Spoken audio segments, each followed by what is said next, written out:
Paulson Tabzz said it there himself. The DP has too much to handle. Very interesting to me was the way the discussion went here on the desk, starting in picks and bans, and the mistakes were not mistakes any of the teams made, and the Kog'Maw in the composition, and then how it changed when we saw the game play out. Let's start with your initial thoughts when the picks and bans were revealed. Very surprised it wasn't like their Kog'Maw composition we normally see, because Lulu was open, even in second rotation, even third rotation, but they wanted a Corki in mid lane instead. So it looked super scary because the composition Splyce has is like so built around mid-game fights, diving towers, Alistar, Elise, Lisandra. That is perfect to shut down an AD carry who wants to scale up a little bit. And against like Soraka, you can dive her and kill her instantly. So I feel like Splyce had a lot of options in how to play this game.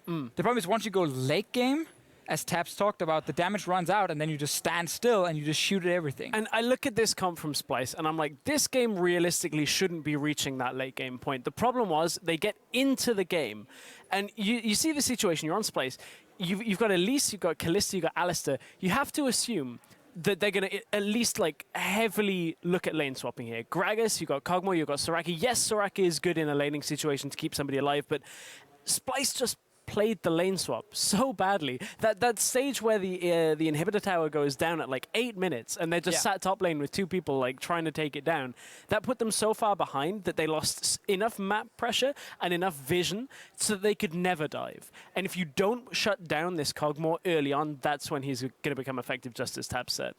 Yes, that's easy to say now. It's how the game play out, but we have a couple of replays because we weren't believers, honestly, especially the fact that he becomes so immobile. And this was one of the first examples, however, versus 5, that Kog'Maw gets out of a really tricky situation. Could have been luck here, but we'll see later on that it wasn't. This is a fight that realistically Roccat should be winning anyway, but there's something I wanted to highlight here. So the engage goes on to Tabzz, and then Sencux goes in, gets disrupted, and can't really get the follow-up onto Tabzz. But Tabzz is tanking Baron, has to flash himself away, get away from some of the damage from Sencux as well. But this is an example of when Tabzz wasn't able to get all of his damage out. If you can disrupt the Kog'Maw... But also doesn't die when he's stuck. True. That's very true. It's more if you disrupt the Kog'Maw, you stop his damage, they still won that fight from the numbers. But I think some of the big things to highlight with the comp for Roccat in late game is how, now he's just going to stand still, by the way, and kill people. But there's some very interesting things with some of the picks from Roccat, how Soraka, when Lisandra as their main damage dealer to kill Tabzz in the backline goes in,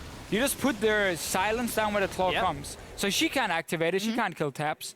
Healing Tabzz in the meanwhile. Yeah, he just stands there. And then you have the Kalista, who's the second damage dealer, but Fredi's playing Malphite, so he's just gonna go to Kalista every time. So late game, Splyce could only like perfectly flank and almost kill the Soraka first and then take out Tabzz to win the fights. But actually, the comp late game made sense from Roccat. But getting to that late game point, the fact we get that trade with like 3 towers, when you have Kalista Alistar, as soon as the laning phase, the lane swap is over, you look for a 2v2 lane because you want to set up tower dives, you want to gank that lane with Elise and TP Lisandra. That never happened. Splyce were trading side lane towers and Tabzz got so much gold. And then we hit late game, and the comp actually really worked out in late game. It did. Wow. Yeah. In the end, we were talking about breaking points, yes or no. For Roccat, hey, they got a win on the books. Very good for them. And up next on our stage is the Unicorns of Love and Giants. We'll be right back with a look at that matchup, so stay with us.